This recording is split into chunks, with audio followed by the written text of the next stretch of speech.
Good day, ladies and gentlemen. My name is Ian, and it is a pleasure to be here with all of you today. Welcome to my presentation.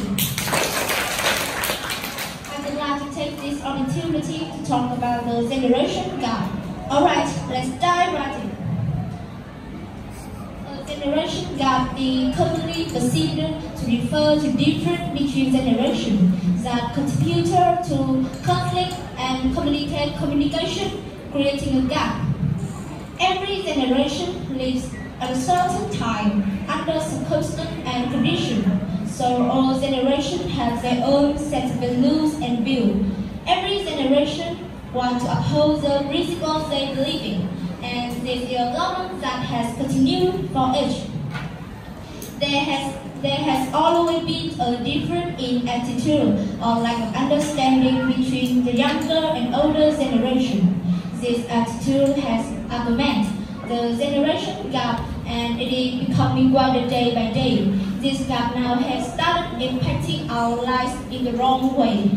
So how is it different in the thinking expressed? The most obvious difference is a perspective on career.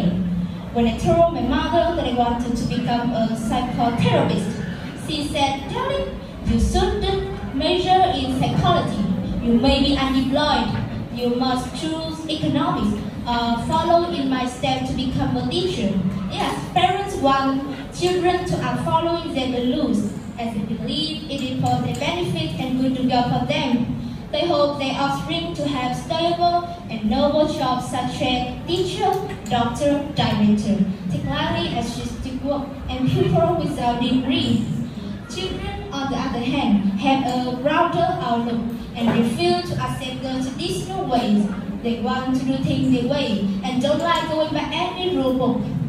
On the contrary to thinking about settling down early, they often have big ambition. They strive to rule themselves, break their limits, and pursue their dream. But be that as may, they have no right to choose their own path. Accidentally or intentionally, parents have turned their children into emotional machines. Delusion and opinion. And the further point to discuss is parents hold divergent views on the issue of their children's gender. In recent years, more and more young people have homosexual tendencies, although it is very common in the world. In Vietnam, this sexual orientation is still not fully supported.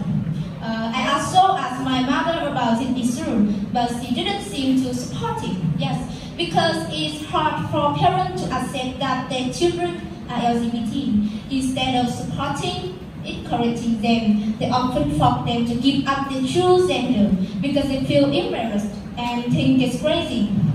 And children of the third gender are considered eccentric, isolated, and redesigned by those around them.